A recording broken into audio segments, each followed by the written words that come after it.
Hey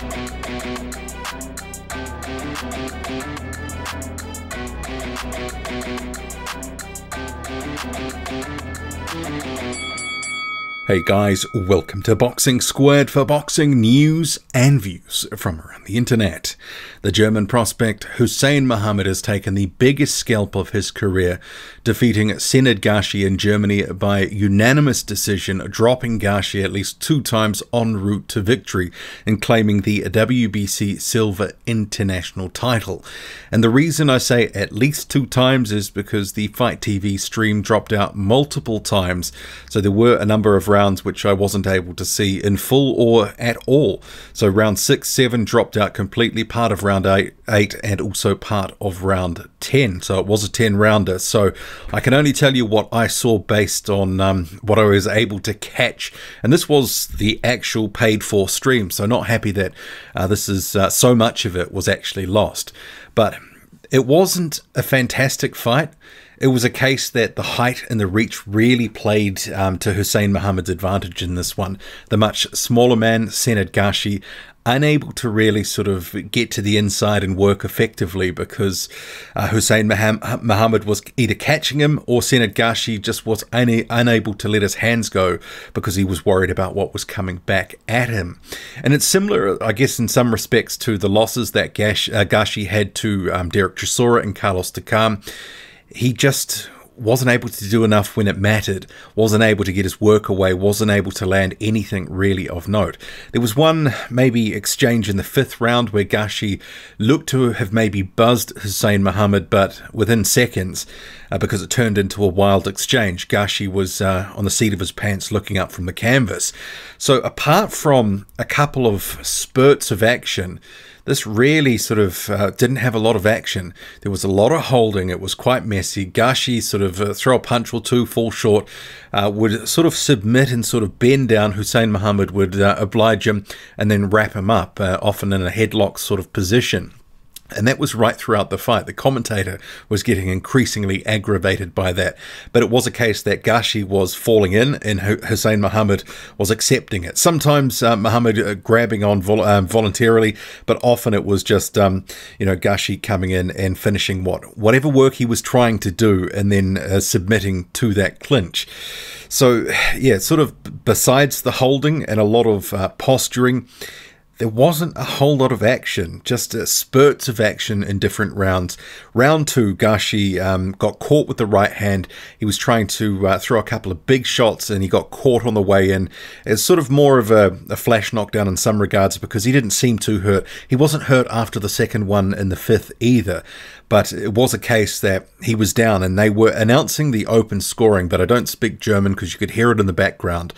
Hussein Muhamed at the different intervals was clearly ahead. And by the end, the 10th round, he needed a knockout. And even then in the 10th round, just a lack of urgency from Senad Gashi. But I must say, coming back from the missed few rounds from round 6 onwards, it sort of emerged back into the action. And I thought Hussein Muhamed looked like he was visibly tiring.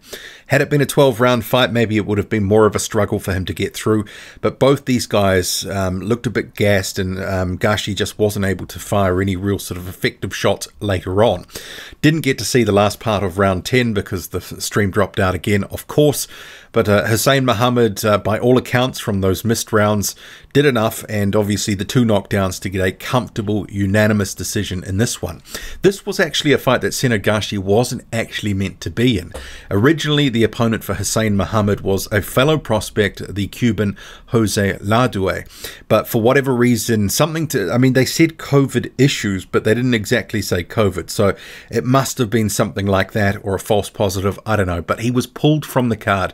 Originally, Gashi was going to be fighting someone else. So maybe they had these 2 heavyweight fights, the different ones, with Senad Gashi as the backup should the Muhamed and Lardue one fall over. And it did. So he was Johnny on the spot to jump in. Ultimately gets the payday, but also picks up the 4th loss of his career.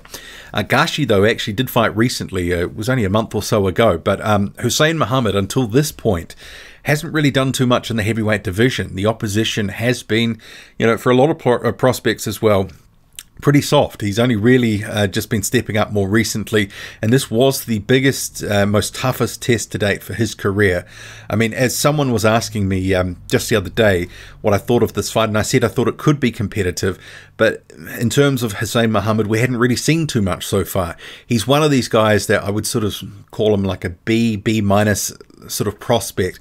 He hasn't been, you know, on the tip of most people's tongues. People haven't been talking about him, but he hasn't been doing anything to make people talk about him as well. And in this fight, the height and the reach told, but also the power. Gashi was clearly a little bit reticent to engage too much because he didn't want to take anything. So I think we can tell Hussein Muhamed's got some pop. In terms of the skills, yeah, he looked okay. He can move well, but there was also a case that I thought that he was telegraphing that right hand. He was just pouring with the jab. He was becoming a bit predictable with what he was looking to do, but ultimately what he was doing, it was enough against this opponent. Senad Gashi just unable to neutralize Hussein Muhamed to any real extent, despite, you know, that right hand being pretty much one of the few punches Muhamed was looking to throw. And when he wasn't pouring with the jab, there was the occasional stiff jab, but it was a pretty sort of basic straight up and down effort from Hussein Muhamed, at least in terms of the repertoire of punches. But a decent performance overall. I wouldn't say it was stellar, but the best win of his career. Picks up the WBC international title. What did you make of the fight if you caught it? And if you did see the stream, are you raging? Are you asking for a refund if you caught it on Fight TV? In Germany, you could get it on Bild Plus, and I assume given Bild Plus was the broadcaster, it was their issues which were then translating over to Fight TV. But at the end of the day, I want my money back, and I'm sure other people do too. Drop a comment, loud and often, hit like, hit subscribe, follow me on Twitter, boxing_squared. I'm out.